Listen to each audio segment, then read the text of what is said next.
Hello friends, very good morning, જય Shri Krishna and જય Swaminarayan. Welcome back to my channel. વૃષભ નર્મદાની પરિક્રમા કરીને આવી ગયા છે અને સવારે 9 સૂઈ ગયા છે.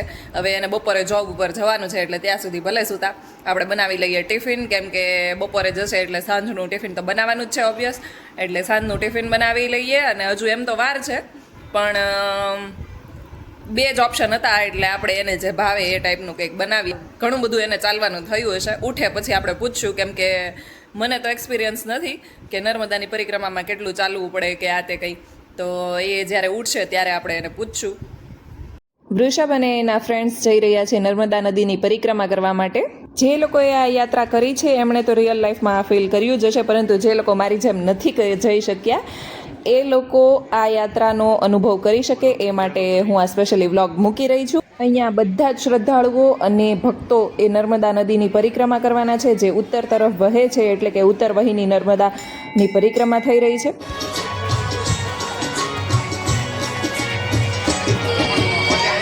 પગપાળા પરિક્રમા કરતા દરેક ભક્તો માટે અહીંયા શેરડીનો રસ, નાસ્તાની વ્યવસ્થા અને બેસવાની વ્યવસ્થા પણ કરવામાં આવી છે. જો આ ગામનો રસ્તો છે ત્યાંથી હવે ડાયરેક્ટ નર્મદા નદીના કિનારે કિનારે ચાલીને જવા માટે નીચે જવાનું છે. આ યાત્રા તિલકવાડાથી શરૂ થાય છે અને ખાસ કરીને ચૈત્ર મહિનામાં જ કરવામાં આવે છે, કેમ કે નર્મદા માતાની કૃપા ચૈત્ર મહિનામાં વધારે અનુભવાય છે એવું માનવામાં આવે છે. પરિક્રમા દરમિયાન રસ્તામાં ઘણા બધા મંદિરો આવે છે અને ભક્તો ત્યાં આરતી અને દર્શન બંને કરે છે.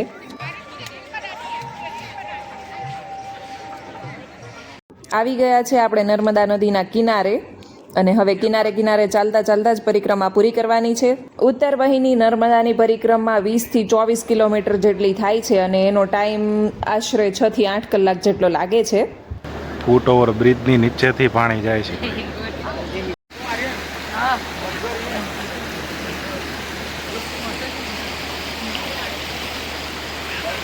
પચાસ 50% પૂર્ણ થઈ ગઈ છે.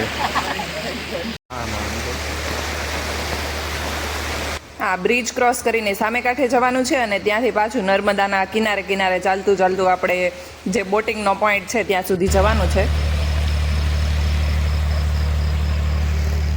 સામા કાંઠે આપણે પહોંચી ગયા છીએ. જો તમે દિવસ દરમિયાન પરિક્રમા કરવા જવાનું વિચારી રહ્યા છો તો પાણીની બોટલ, ટોપી અને ચશ્મા જોડે લઈને જજો. અને જો રાત્રિ દરમિયાન જવાના હોય તો એક પાણીની બોટલ અને ટોર્ચ લઈને જજો. જો કે ત્યાં થોડા થોડા ડિસ્ટન્સ ઉપર તમને પીવા માટેનું પાણી અને નાસ્તાની વ્યવસ્થા જોવા મળશે. આ આપણે પહોંચી ગયા છે બીજા કાંઠે અને હવે ત્યાંથી નર્મદાના કિનારે કિનારે ચાલતા ચાલતા આપણે આગળ વધીશું.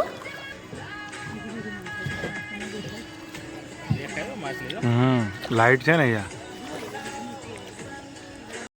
નંદીઘાટ પહોંચી ગયા છીએ અને ત્યાંથી બોટમાં બેસીને જ નર્મદાને ક્રોસ કરવાની છે. એક બાજુ તમે જોયું કે બ્રિજ બનાવેલો છે અને આ બીજી બાજુ બોટમાં બેસીને ક્રોસ કરી શકો છો.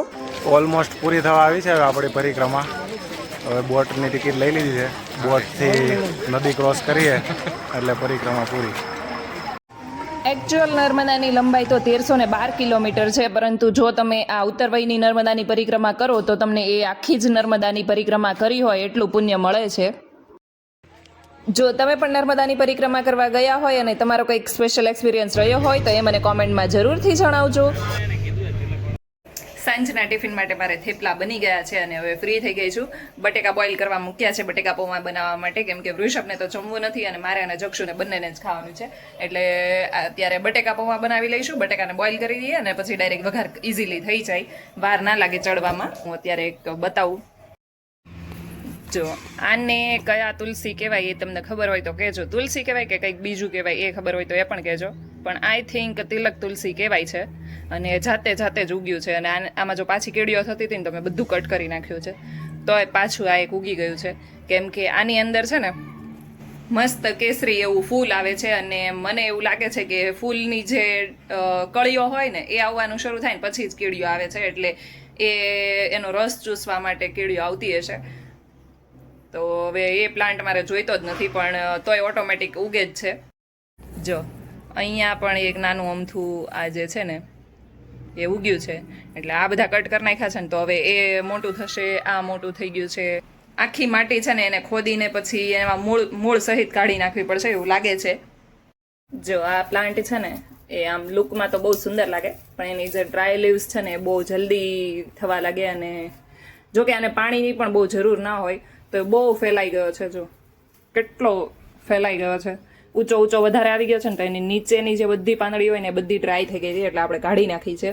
હવે આને પાછું કટ કરીને ફરીથી વાવી દઈશું, અને આને બહુ ડસ્ટ પણ લાગી ગઈ છે એટલે ધોઈ નાખશું થોડો પ્લાન્ટને, અને આ બધીને આપણે કટ કરી નાખવાના છીએ એટલે ફરીથી નવી ઉગશે. જો અહીંયા મસ્ત આટલી બધી કટિંગ્સ આપણને મળી ગઈ છે, અને એને વોશ પણ કરી નાખી છે, અને હવે આ કુંડાની અંદર પાછા વાવી દઈશું. આખું ખાલી કરી નાખ્યું છે એટલે સારી રીતે આપણે જે આ છે ગ્રોથ કરી શકે. અને પાછળની સાઈડ જો કેટલો મસ્ત એવો પર્પલ કલર આવ્યો છે, અંદરથી ગ્રીન હોય અને આને સનલાઇટમાં રાખો ને તો જ આવા પર્પલ રહી, બાકી અંદર જેવો કલર છે ને એવો જ કલર બહારની સાઈડ પણ રહી. જો મસ્ત એવું આપણું પ્લાન્ટિંગ થઈ ગયું છે, અને હવે મસ્ત લાગે છે છોડ, બાકી તો બહુ વધી ગયું હતું આમાં. હજી આપણા બીજા જે પ્લાન્ટ છે એમાં પણ આવી રીતે રિપોર્ટિંગ કરવાનું છે, અને હવે ટાઈમ મળે ત્યારે આપણે કરી લઈશું. આમ તો ટાઈમ કાઢીએ તો ફટાફટ બધાનું થઈ જાય, પણ હવે જોઈએ ક્યારે કરીએ એ. તો આનું મસ્ત થઈ ગયું છે. આ બાલ્કનીમાં તો ઓલમોસ્ટ કોઈ પ્લાન્ટ એવા છે નહીં કે જેનું કંઈ કરવું પડે.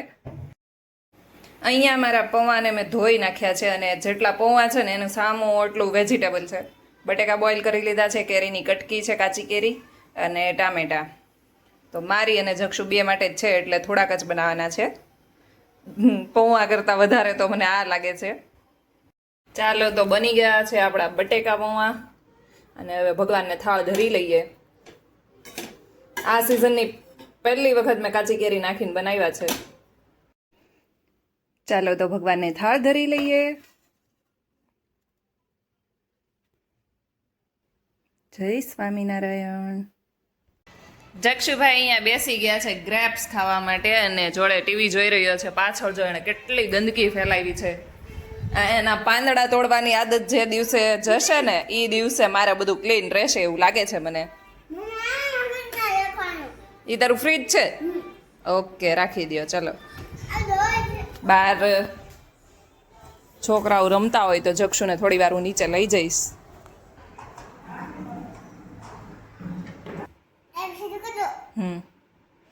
જક્ષુભાઈ અહીંયા બેસી ગયા છે થેપલા અને દહીં ખાવા માટે, અને મેં લઈ લીધા છે જોડે મરચા. એટલું ફિનિશ કરી જાઓ. ખાલી દહીં નથી પીવાનું બેટા, મમ્માએ છોટા છોટા પીસ કરી દીધા ને, એ ખાતું જવાનું જોડે જોડે. અને અમથા દહીં આપે ને તો ના ખાય, પણ જ્યારે થેપલા જોડે દહીં આપ્યું હોય ને તો પહેલાં દહીં ફિનિશ કરે ને પછી થેપલું ખાય. બે જોડે જોડે ખાતું જવાનું હોય. થેપલાને છે ને દહીંમાં ડીપ કરીને ખાવાના. આ છે અમૂલનું ટેન્ડર કોકોનટ આઈસ્ક્રીમ. કોણે કોણે આ આઈસ્ક્રીમ ખાધું છે એ કહેજો. અમે પહેલી વખત મારા બાપાના દીકરાના ઘરે ખાધું હતું, અને એ પણ બહુ મસ્ત લાગ્યું હતું, તો અમે પણ મંગાવી લીધું છે. તો ચાલો બધા ખાવા માટે.